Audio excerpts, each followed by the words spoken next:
I was recently asked how to create a hidden page or private page on a Google site. These are the directions that you can use to follow how to do so. First thing you need to do is create a page. So you click on the top button with the plus sign and the page symbol, and you create your page here. I'm going to title my page The Hour of Code, and I'm going to leave it as a web page. I'm going to leave it under the top level, and then I'm going to click the Create button. When I create my page, you will not see it in the navigation panel on your left side, but to get it there, I'm going to click on the Save button, and then I'm going to click on my wheel and on the page settings.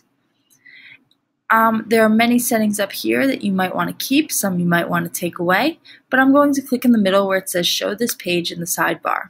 I'm going to then click Save again, and you should see this page show up on the left side. I'm going to click on the wheel one more time, and then I'm going to click on Sharing and Permissions.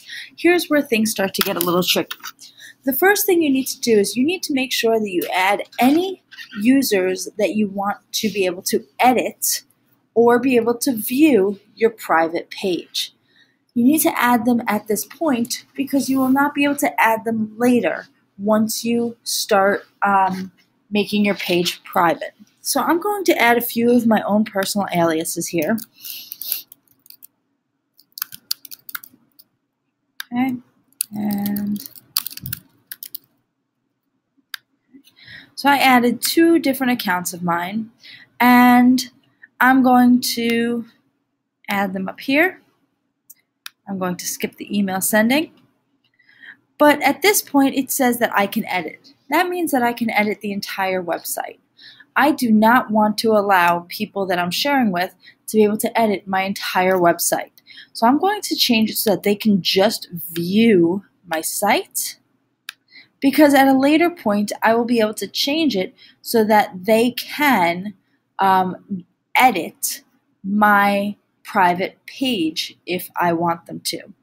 If you just want to make a page private and you don't want to add editors to it, then you can skip this step. You're going to hit Save Changes. And then in the top right corner, you'll see where it says Enable Page Level Permissions. This is where we start making our page private. It says Page Level Permissions allow you to control who can view or edit specific pages. So the Getting Started guide is really fantastic. I do recommend anyone who's doing this to look through this.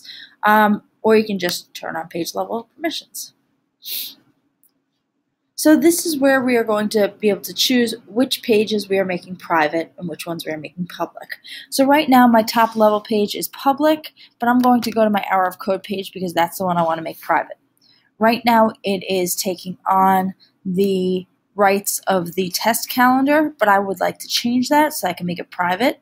I'm going to use some custom permissions and add the new users to this page.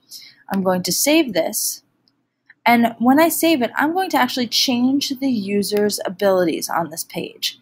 I'm going to change it so that these users can actually edit.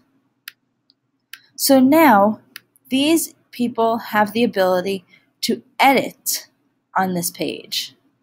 So when you hit your custom permissions, you should see the ability to be able to click on change here, because we need to make sure that only your specific people in your group will be able to see that page. So you saw me clicking around for a little bit because you only want to be able to have your specific people to be able to have access to your page. So now if we go down, now I'm going to change this to edit, and this one to edit as well. And now I'm going to save all my changes. Now you can see that only this page has people that have specific access, but if I go to this page here, you'll see that it is public on the web. If I go back to my test calendar, you will see that everything is here. I can click on this because I do have access to it. But if I go to this site in another account, for example, this is another account that I have, you will see that I do not see the Hour of Code here. Hour of Code is private and I cannot get into it. I do not even see it on the page. If you have any questions, please feel free to contact me. I look forward to working with you in the future.